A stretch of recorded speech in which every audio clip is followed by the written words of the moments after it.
ग्राम पंचायत बच्छासर की जनता ने ईश्वर राम को चुना अपनी पंचायत का सरपंच।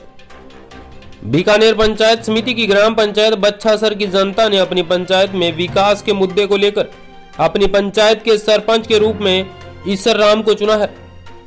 पंचायत की जनता का कहना है कि नवनिर्वाचित सरपंच श्री ईश्वर राम पंचायत में विकास की क्रांति लाएंगे और पंचायत के हर वंचित विकास को पूर्ण करेंगे। आइए सुनते हैं नवनिर्वाचित सरपंच ईश्वर राम के पंचायत के प्रति क्या विचार हैं और अब सरपंच बनने के बाद वह किन किन मुद्दों को प्राथमिकता देंगे। नमस्कार, आप देख रहे हैं DRT न्यूज़ चैनल। आज हम पहुंचे हैं ग्राम पंचायत बच्छासर, जहां से सरपंच पद पे आए हैं श्रीमान ईश्वर राम जी। तो इनके सहयोगी हमारे साथ हैं मुश्ताक भाटी जी। आज इनसे बात करते हैं कि ग्राम पंचायत में ऐसे कौन से मुद्दे, कौन से उद्देश्य थे जिनको लेके आप चुनाव मैदान में आए थे और अब आपके ग्राम पंचायत के प्रति क्या विचार हैं। तो सर, हमारे चैनल में आपका स्वागत है। जी सर, मैं DRT न्यूज़ चैनल पर आपका हार्दिक स्वागत और अभिनंदन करता हूं।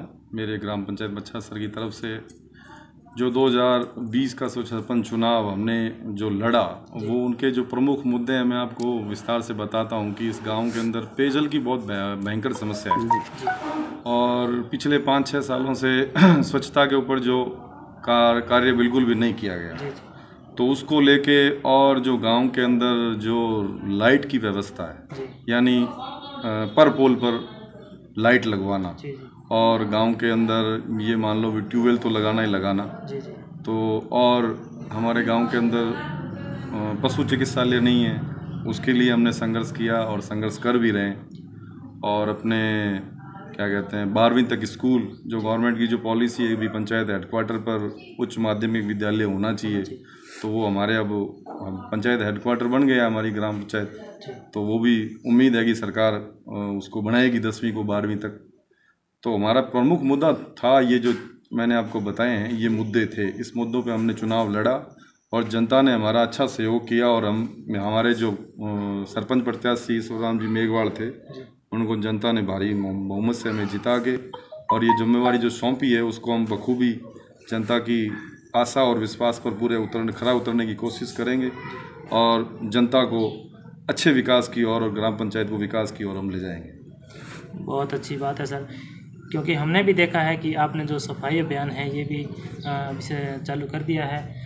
तो सर, यहाँ पे शिक्षा का स्तर पहले से कैसा है और अब आप सरपंच पद पे आए हो, तो अब आपके आगे क्या शिक्षा के स्तर पे क्या रहेगा ग्राम पंचायत स्तर पर? बिल्कुल सर, हमारे जो ग्राम पंचायत है उसमें 2 राजस्व ग्राम है, एक तो ग्राम बच्छासर और एक ग्राम बस्ती चावड़ान।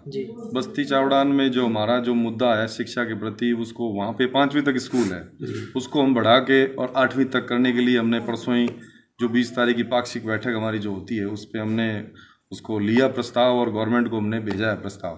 तो हम उम्मीद करते हैं कि जो हमारे सिटिंग MLA है, जो मंत्री भी है उच्च शिक्षा मंत्री भंवर सिंह जी, उनसे भी हम उम्मीद करते हैं कि हमारी ग्राम पंचायत को वो देखेंगे दोनों नज़र से और स्कूल को बस्ती चावड़ान की जो स्कूल है उसको 8वीं तक उच्च प्राथमिक विद्यालय में क्रमोन्नत करेंगे। और वो मैंने अभी आपको बताया कि भाई 10वीं स्कूल है हमारे पंचायत हेडक्वार्टर पर, उसको भी हम 12वीं तक स्कूल को क्रमोन्नत कराने का प्रयास करेंगे। एक हमारे वार्ड नंबर 1 के अंदर राजीव गांधी पाठशाला जो पुरानी जो चल रही है वो भी 5वीं तक है, उसको हम स्पेशल बालिका विद्यालय के तौर पर हम गवर्नमेंट को क्रमोन्नत करने का प्रयास करवा रहे हैं। तो उम्मीद है कि आने वाले समय में हम अपने प्रयास में सफल होंगे। बहुत अच्छी बात बताई सर आपने हमें। और बालिकाओं की शिक्षा की जो व्यवस्था है उसको आप सुचारू रूप से चालू करना चाहिए। बिल्कुल सर। तो सर, यहाँ पे क्या है, हमने देखा है कि अधिकतर जो है किसान निवास करते हैं। बिल्कुल। तो किसानों के लिए आपकी क्या सौगात रहेगी? किसानों के लिए हमारा ये है कि जो गवर्नमेंट की MSP पर जो खरीद होती है उसकी जो अभी जो गवर्नमेंट की जो पिछली खरीद में पॉलिसी थी भी ग्राम सेवा सहकारी समितियों के माध्यम से गवर्नमेंट सेंटर खोल रही है, तो उसके लिए हमारा प्रयास है कि नज़दीकी जो GSS ग्राम सेवा सहकारी समिति कोलासर हमारे पड़ती है, तो उसको हमारी जो ब्रांच बच्छासर में खोलने का प्रयास करवाएंगे ताकि MSP पर जो गवर्नमेंट समर्थन मूल्य पर जो खरीद करती है उसका सेंटर हमारे बच्छासर हेडक्वार्टर पर पंचायत पर खुले, ताकि किसानों को अच्छा उसका लाभ मिले और किसानों को कम खर्चे पर ट्रांसपोर्ट पर फसल का उचित दाम मिले। बहुत अच्छी बात है सर।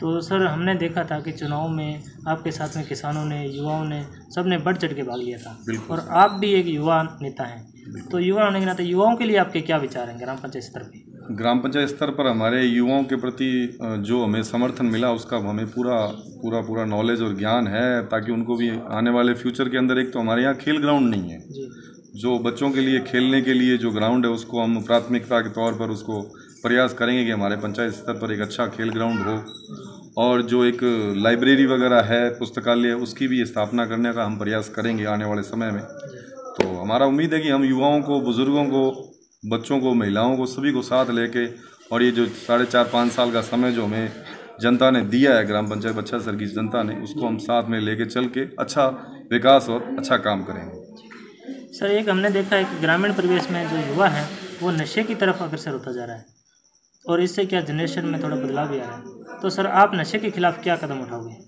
जी सर श्रीमान जी, नशे के खिलाफ जो मैं आपको मैं बताता हूँ आपको कि आज से 2009 से जो 2014 का जो पीरियड था, उसमें मेरे छोटे भाई की मिसेज सरपंच थे।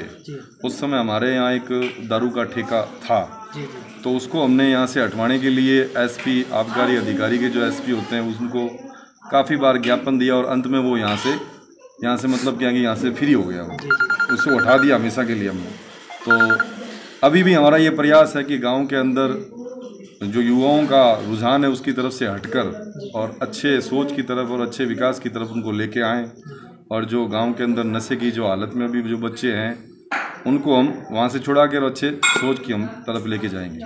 बहुत अच्छी बात है कि युवाओं को समझाइश बुझाइश के द्वारा आप उनको नशे से दूर रहने की प्रेरणा देंगे। बिल्कुल। तो सर, महिलाओं की स्थिति यहाँ पे क्या है, और आप उनके सुधार के लिए क्या आगे प्रयास करोगे?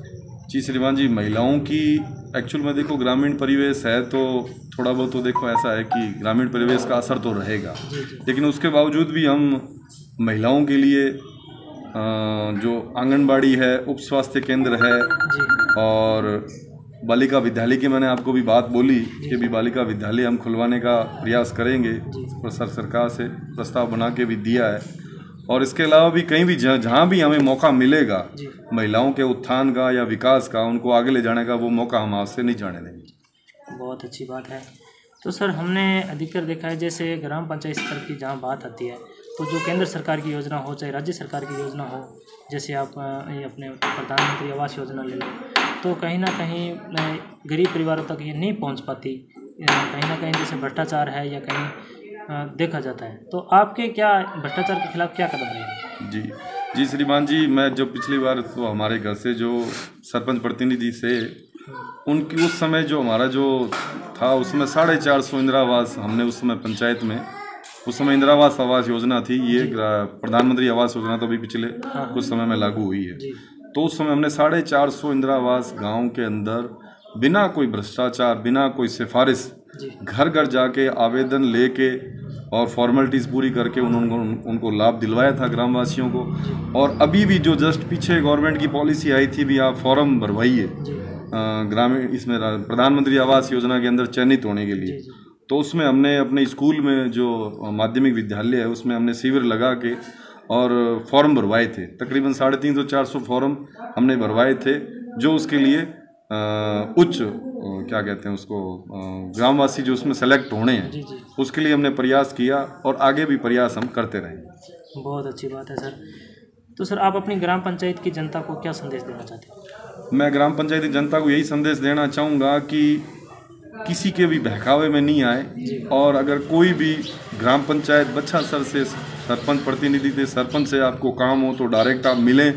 आपको कोई भी उचित काम के लिए उचित आपको सहयोग मिलेगा, और एक कदम हम आगे चल के आपका काम बिल्कुल बखूबी करेंगे। बहुत अच्छी बात है सर। तो सर, अभी क्या है, जो कोरोना महामारी चल रही है, ये पूरे विश्व का संकट है और अपने भारत में भी इसका रुझान है। तो सर, अब आपके जो इस महामारी के खिलाफ क्या कदम रहेंगे, और पहले आपने क्या कुछ ग्राम स्तर की करवाई? जी श्रीमान जी, जब से लॉकडाउन चालू हुआ, जो शुरू का जो क्रिटिकल टाइम था यानी 3 महीने जनता को गवर्नमेंट ने एकदम मतलब घरों में कैद करके रखा था। उस समय हमारा गांव शुरू से पिछड़ा हुआ है। इसमें देख लो आपकी जो अनुसूचित जनजाति से आ रहे हैं, मेघवाल समाज है, नायक समाज है, कुछ हमारे माइनॉरिटी के भी परिवार हैं जो सक्षम नहीं है। तो उस समय हमने आटे की व्यवस्था करवाई थी, और पर जहाँ भी निर्धन परिवार निवास कर रहे हैं उनके घर घर जाके आटे की व्यवस्था उनको पर परिवार हमने करवाई थी और आगे भी हम उसके लिए प्रयास कर रहे हैं। मास्क वितरण किया था हम लोगों ने, घर घर जाके मास्क वितरण किया था और बराबर समझाइश कर रहे हैं कि भाई ये बीमारी बड़ी खतरनाक है, इससे बचाव ही उपचार है और हम उसको बराबर ग्रामवासियों को समझाइश के तौर पर करते आ रहे हैं। बीकानेर जिले से कोजाराम जोहिया के साथ कैमरामैन गोवर्धन पवार की रिपोर्ट। शुक्रिया।